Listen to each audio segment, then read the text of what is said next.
Hi, I'm Ali and I'm going to show you how to measure yourself accurately. You don't need anyone to help. I always show how to do measurements on yourself, as most people dressmaking are going to be on their own doing it. I've been making clothes both for myself and professionally for over 30 years, and I've measured people of all shapes and sizes, so I'm quite used to taking measurements on all body shapes.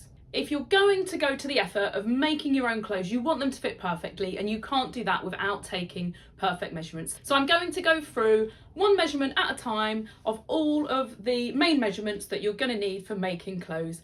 You don't need all of these measurements for everything you'll make, but this is a list of any measurements that you might want to make a note of, so that any future projects you do, you don't have to measure yourself every time.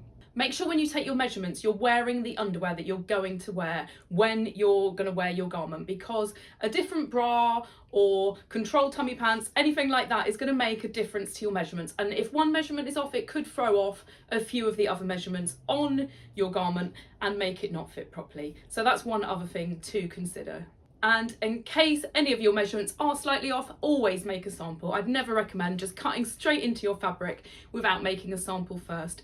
If you make blocks, you can fit those, and then everything you make from your blocks you know is going to fit. So that's why I love drafting from blocks as well. You don't have to take these measurements every time you make something new. Along with this video, I've also written a blog with all of the diagrams and all of the descriptions of all of these measurements. So go to creativebobbin.com if you want to have a look at the list, so you don't need to keep rewinding the video when you're taking your measurements. Okay, so let's get on with the measurements. If you see my eyes keep going up there, it's because I've got a list, because I don't want to forget anything. So first one is the bust. So you just want to measure around the fullest part of your bust. That's quite a nice straightforward one. And then under the bust, which you're not going to use this measurement too often, but just basically around your rib cage, and don't pull it too tight. You want the tape measure just to be able to move around without being tight, but not enough to drop down. And then again, nice and straightforward, your waist, and you want to measure that at the smallest part of your waist, which should be your natural waist. So if you were to bend to the side, it's kind of where your bending point, does that sound right? Where you bend at the side. So just measure the smallest part of your waist there. And again, you want the tape measure to be able to move, but you don't want it loose. You want that nice and snug, but not tight. And then there's two hip measurements. So what we call the hip is at the fullest part. So the distance of this from your waist to the fullest part of your hip, this just completely depends on the individual. Everyone's is slightly different. So that hip measurement is just around the fullest part of the hip. And then there's also the high hip. And the best way to work out where this is if you feel your hip, you can feel like the knobbly bit of your hip bone. So you just want to measure around there. It's around 3 or 4 inches, or kind of 7 to 10 centimeters down from your natural waist, but just measure around where you can feel that hip bone. And having this measurement, this is one that you use if you're making trousers or a skirt that's quite fitted and you want to make sure that curve on the hip is perfect, then you can use this measurement for that. And then carrying on with the horizontal measurements, you've got the chest width. This can also be called a cross front sometimes, but chest width is the name that I give it. And this is basically where you can see the edge of my armhole here, or if it was a seam, if it was a sleeved garment, you want to measure from side to side. And it's kind of a third of the way up from your bust and your shoulder. And you just want to measure literally from side to side. If you put your arms forward, it's kind of that point there. And then the same measurement on the back, I just call the back width. You want to be measuring this. It's hard to kind of do this turning around, and I can't see in a mirror, so I don't know where I'm pointing. But basically between your armhole and your shoulder, kind of the halfway point, and you have to measure across. This one is virtually impossible to do on yourself. So if you've got someone to do it, you want to measure in that same point on your back.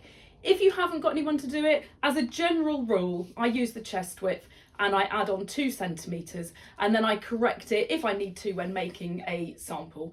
But that's a kind of general rule to the back width as opposed to the chest width. Obviously, if you've got someone to help, that is a measurement that would be great to get someone to do for you. So those chest and back width measurements, they're both ones that you use when you're drafting your pattern for the armhole, which obviously is essential for doing the sleeve as well. And then you want your shoulder width. So there's 2 different measurements I use for a shoulder width, and Sometimes I use one, sometimes I use the other, so it's good to know how to do both. So this point here I call the side neck point. This can also be called the high point shoulder. So it's basically where your neck comes down and meets your shoulder. So you want to measure from there to where this is kind of where a sleeve would be on this dress, because I've kept the shoulders nice and wide. You want to measure that distance there. So that's the single shoulder measurement. And then there is the total shoulder width, which is always best measured on the back because it's just easier and more accurate. But if you can't do that, if you find that a bit tricky, then just measure it across the front. But obviously you've got your neck sticking out more at the front than the back, so the measurement might be slightly different, or just take both and take an average. And then you've got the neck circumference. So you want to be measuring your neck. You don't want to measure it around the neck up here because that's not where your clothes are going to fit. You want to measure them where you would expect a seam to be if you were having a collar. So it's kind of down here. And a good way to do it is just to cross the tape measure over like that, and it makes sure that you don't have that tape measure too high. And an average for that measurement is around 38 centimetres. I'm not sure what that is in inches, about 15 inches for a female. I'm not quite sure for a male because I don't make many men's clothes. So that is the neck circumference, which you'll use when you're drawing any necklines or bodice blocks. And then when it comes to sleeves, you've got the sleeve length, which I measure. I don't do from the inside, I do from the top here, and you want to measure that from where you would have the seam for your armhole and your sleeve, and measure that around the outside, and you want to bend your arm.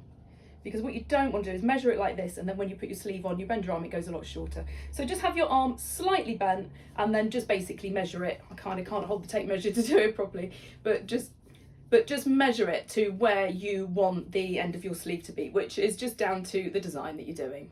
And staying with the sleeve, you want to take a top of your arm circumference. So just like the body measurements, you want to be able to move the tape measure, but you don't want it too loose, don't want it too tight. So this is the top arm circumference, or it's sometimes called the muscle. And then obviously you can do the cuff, and that cuff measurement is down to how long you want your sleeve as to where to position it.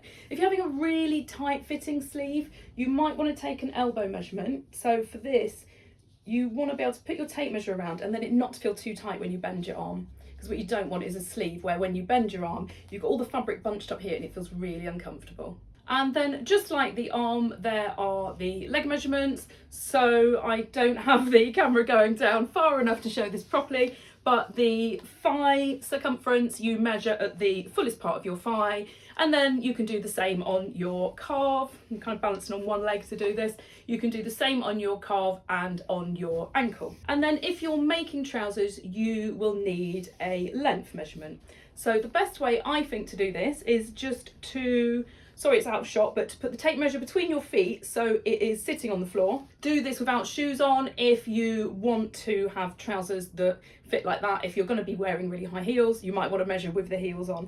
And then just pull the tape measure up, and where your waist is where you take that measurement. Don't do an inside leg measurement. This way is a better way of doing it if you're making trousers. And there's a few vertical measurements that I'm now going to put some elastic around myself to show you how to measure those. So getting the vertical measurements right is just as important as getting the width measurements right. If you get these off, then everything's going to sit in the wrong place. So the darts will be in the wrong place, your waist will be too high or too low, the shoulders won't be right. So these are really essential.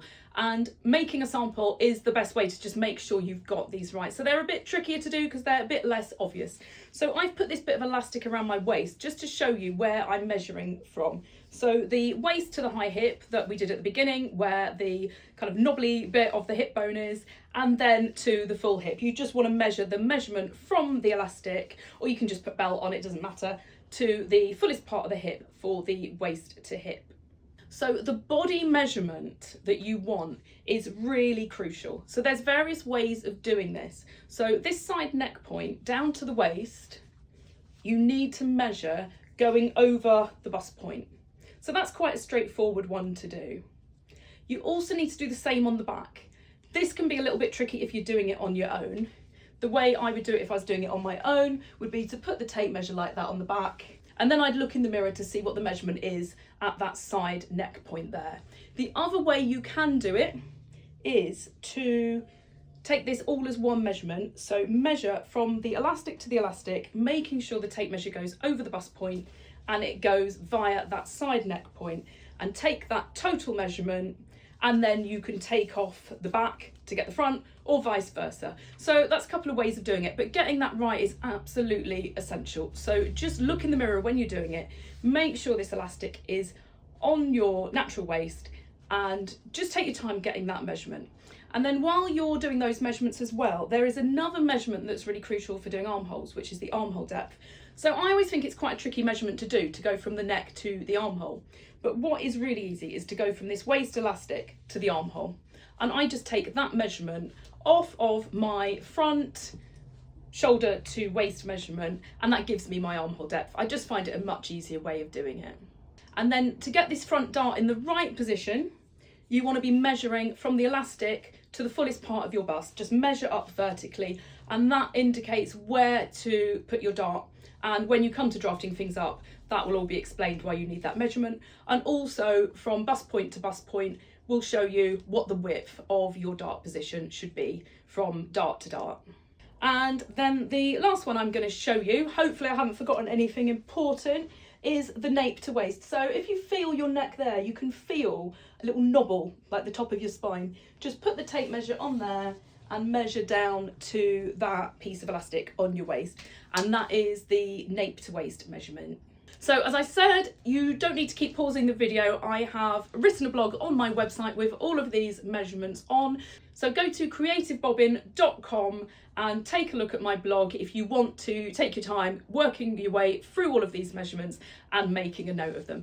Every time you do a project, you're going to need measurements. So if you make a note of these and your weight doesn't fluctuate, you can just keep using them. If it does fluctuate, or you're making something where you're wearing a different bra or something like that, then you can just redo those measurements you need to do. You're not going to need to deal with vertical measurements every time, but you might just want to double check the waist, bust and hip, as they're the ones that are most likely to change. And last of all, just be honest with your measurements. Don't measure it and think, well, I'd rather it be this or I'd rather it be that. Your measurement is your measurement. It's just a number. Let's all be really positive about our body shapes and make really gorgeous clothes that fit really well, that we really love. I've worked with a lot of women and a few men over the years, and I rarely find one who's 100% perfectly happy with all of their measurements. I look at them, I think they look fabulous. They don't have confidence. It's all about inner confidence. It's not about what that tape measure says. I hope you found this video useful and you're now ready to get started on making a pattern. Check out my pattern cutting playlist for all of my pattern cutting videos, and my project playlist if you want to get straight on and make a garment. And make sure you subscribe, as I add new videos every single week.